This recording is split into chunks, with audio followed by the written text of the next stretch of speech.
বৃত্ত দিয়ে যদি 18 থেকে 20টা প্রেপোজিশন তোমাকে শিখিয়ে দেওয়ার সুযোগ করে দেওয়া হয়, তুমি কি করবা? অবশ্যই সেই সুযোগটা লুফে নিবা এবং সেটা তোমার উচিত। হ্যাঁ স্যার, আজকে আমরা একটা প্রেপোজিশন দিয়ে 18 থেকে 20টা প্রেপোজিশন শিখে নিব, কিভাবে সেটা নিয়ে আলোচনা করা যাক। আপনারা যদি আমাদের স্লাইডের দিকে তাকান বা স্লাইডের দিকে দেখেন, আমরা এখানে অনেকগুলো বিষয় লিখছি, সেগুলো নিয়ে আমরা আলোচনা করব। ভিডিওটা লম্বা হতে পারে বাট অনেক বেশি ইফেক্টিভ। একটু খেয়াল করেন, এটা আমার মার্কার বা পেন বা কলম। এটা স্যার আমি আমার হাতের উপর রাখলাম। জাস্ট দেখেন আমার কলমটা আমার হাতের উপর আছে না, এটা আমাকে স্পর্শ করে আছে। আমি এখানে রুমের মধ্যে দাঁড়িয়ে আছি। আমার রুমে আমি যখন দাঁড়িয়ে আছি, আমার উপরে দুটো জিনিস আছে যেটা আমাকে স্পর্শ করে নাই। একটা হচ্ছে আমার মাথার উপর ছাদ, রুফ, আর একটা হচ্ছে ফ্যান। এটাও আমাকে কি করে নাই, স্পর্শ করে নাই। তো আমি তিনটা জিনিস পেলাম, একটা আমাকে স্পর্শ করেছিল আর দুটো আমাকে স্পর্শ না করেছিল। অর্থাৎ দুটাই বা তিনটা জিনিসের উপরে, এর মধ্যে দুটো স্পর্শ করে নাই, একটা আমাকে কি করছে, স্পর্শ করছে। এই যে কোনো কিছুর উপরে যদি কোনো কিছুটাকে স্পর্শ করলে কি হবে, না করলে কি হবে, সেটা নিয়ে এখন আমরা আলোচনা করব। স্যার একটু খেয়াল করেন, যদি কোনো কিছু উপরে থাকে এবং সেটা স্পর্শ করে থাকে, এই যে স্যার দেখেন তো আমার এই বক্সটা আমার এই যে বৃত্তটাকে স্পর্শ করে আছে না, তাহলে উপরে আছে এবং স্পর্শ করে আছে, সেক্ষেত্রে হবে অন। কি হবে? On. The pen is on my hand. This hair is on my hand. Next. এরপর আমার এই বক্সটা খেয়াল করুন তো, আমাকে উপরে আছে বাট স্পর্শ না করে। আমরা যারা ক্রিকেট খেলা দেখি, আমরা 6 কে ওভার বাউন্ডারি বলি, বাট কেন? যখন একজন ক্রিকেটার ছক্কা বা 6 হাঁকান, ওই বলটা কি মাঠের সাথে লেগে যায়? না, মাঠের উপর দিয়ে যায়, স্পর্শ না করে মাঠটাকে, এবং সেটা গতিশীল অবস্থায় যায়, সেজন্য এটাকে ওভার বাউন্ডারি বলা হয়। তার মানে আপনার উপরে আছে, স্পর্শ করে নাই, গতিশীল কোনো কিছু বোঝালে আপনি কি বলবেন? ওভার। এরপর আমি যেখানে দাঁড়িয়ে আছি, আমার মাথার উপর যে ছাদ আছে, আমাকে যদি বলা হয় the roof is above my head, আমি বলবো above my head। কারণ আমার মাথার উপর কিছু আছে, আমাকে স্পর্শ করে নাই, স্থির অবস্থায় আছে, সেক্ষেত্রে আমি ইউজ করব above। above বানানটা একটু কারেকশন করে দিচ্ছি, কি হবে? above। স্যার এরপরে একটু খেয়াল করো, মনে করেন একটা ক্লাসরুমে, মনে করো একটা ছেলে ক্লাসরুমের বাইরে থেকে ভেতরে প্রবেশ করলো, তার মানে বাইরে থেকে ভেতরে যদি প্রবেশ করা বোঝায়, সেক্ষেত্রে হবে ইনটু। এরপর মনে করেন কেউ একজন ক্লাসরুমের ভেতর থেকে বাইরে চলে গেল কোন একটা কারণে, সেক্ষেত্রে হবে আউট অফ। তার মানে ভেতর থেকে যদি বাইরে চলে যায়, সেক্ষেত্রে কি হবে? Out of. হি এন্টার্ড, সে প্রবেশ করলো, ইনটু দ্য ক্লাসরুম, ক্লাসরুমের মধ্যে প্রবেশ করলো। হি ওয়েন্ট, সে চলে গেল আউট অফ দ্য ক্লাসরুম, ক্লাসরুমের বাইরে।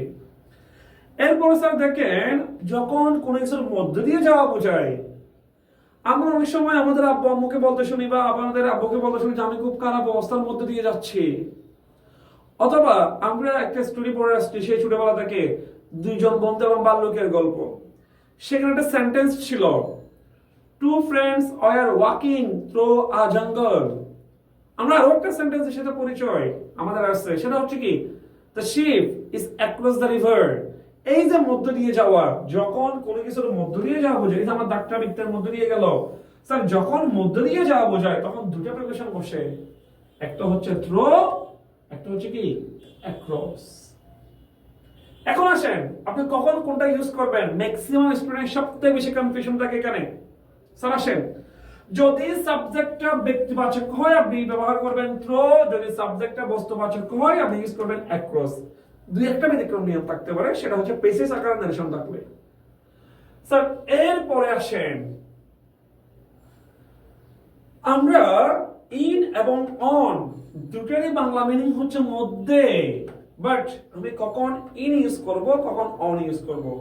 একটা জিনিস খেয়াল করেন, মনে করেন এখন বর্তমানে বাংলাদেশে পাকিস্তান এবং বাংলাদেশের টেস্ট ম্যাচ চলতেছে। ওই টেস্ট ম্যাচ আপনার কোন একটা ফ্রেন্ড মাঠে বসে দেখতেছে, তার মানে তার কাছে ঘটনাটা বাস্তব, সে অফলাইনে দেখতেছে। আবার কেউ একজন টিভিতে বসে দেখতেছে, মোবাইল ফোনে দেখতেছে, স্মার্টফোনে দেখতেছে, টেলিভিশনে দেখতেছে, ইলেকট্রিক ডিভাইসের মধ্যে দেখতেছে, তার জন্য প্রিপারেশন হবে অন। সহজ করে বাস্তব যদি কোনো কিছু হয় ইন বসবে, অবাস্তব অথবা ভার্চুয়াল কোনো কিছু হলে অন বসবে। আশা করি বোঝা গেছে। এরপরে স্যার নেক্সট, এই যে আমার এই বক্সগুলো বৃত্তের নিচে না, যখন নিচে বোঝাই তখন তিনটা প্রেপোজিশন বসে। একটা হচ্ছে আন্ডার, একটা হচ্ছে বিনিথ, একটা হচ্ছে বিলো। এখন আমাদের শিক্ষার্থীরা কনফিউশনে পড়ে যাবে কখন কোনটা ব্যবহার করব। স্যার একটু যদি দেখানো ট্রাই করি, মনে করেন এটা একটা বট গাছ। আমার চিত্র সম্পর্কে আপনারা জানেন আমি অনেক ভালো চিত্র আঁকি।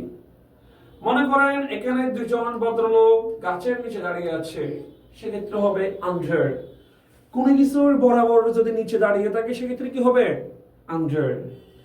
They are standing under the tree. They are standing under the tree. So এরপর আমি যদি একটু খেয়াল করি, আমাদের সামনে যদি এখনো কোনো ছাতা নেই, আমরা এই বইটাকে ইমাজিন করব একটা ছাতা। স্যার আমি যখন ছাতাটা এভাবে ধরলাম তখন আমি বরাবর ছাতার নিচে, বাট আমি যখন এইভাবে ধরলাম আমি কিন্তু বরাবর ছাতার নিচে না। এটার পারফেক্ট এক্সাম্পল হতে পারে আপনাদের বন্ধু বান্ধবরা যখন একজন আরেকজন দাঁড়িয়ে থাকে। মনে করেন আপনি কোচিং থেকে বের হয়ে গেলেন, আমাদের যে অফলাইন কোচিং বার্নস মুক্তিভবন, যেখানে আমি পার্সোনাল ইংলিশ ব্যাচ পড়াই, একটা ফ্রেন্ড মনে করেন আমার ক্লাসরুমে, আর একটা ফ্রেন্ড মনে করো কোচিং এর নিচে, সে বন্ধুকে বলতেছে আমি তোর জন্য কোচিং এ দাঁড়িয়ে আছি। আপনি চিন্তা করুন তো সে কি এক্স্যাক্টলি কোচিং এর নিচে দাঁড়িয়ে আছে? না, সে বরং বোঝাচ্ছে আমি কোচিং এর যে বিল্ডিংটা সেটার সামনে দাঁড়িয়ে আছি। অর্থাৎ সহজ করে যদি বলি, যদি বরাবর নিচে না বুঝাই, একদম বরাবর যদি নিচে না বুঝাই, সেক্ষেত্রে হবে beneath. I am waiting for you beneath our coaching. আশা করি বোঝা গেছে। এরপর স্যার দেখো বিলো আরেকটা হয় সংখ্যা অথবা হার বা মাত্রা বোঝাতে। সেটা কি রকম? আমরা বলি মাঝে মধ্যে in our country most of the people are living above the poverty line. এটা দারিদ্র্যের সীমা, সেক্ষেত্রে কি ইউজ করা হবে বিলো। স্যার এরপরে আমরা এখন কথা বলবো, আমি যদি এভাবে দাঁড়াই, এটা আমার সামনের দিক, এটা আমার পেছনের দিক। স্যার যদি সামনে বোঝায় কোনো কিছু তাহলে হবে in front of, আর যদি কোনো কিছু পেছনে বোঝায় তাহলে হবে behind অথবা beyond। সামনে বোঝালে in front of, পেছনে বোঝালে beyond অথবা কি behind। স্যার এরপরে দেখো যদি পাশাপাশি বোঝায়, এই যে দুজন পাশাপাশি, সেক্ষেত্রে হবে beside। কি হবে beside।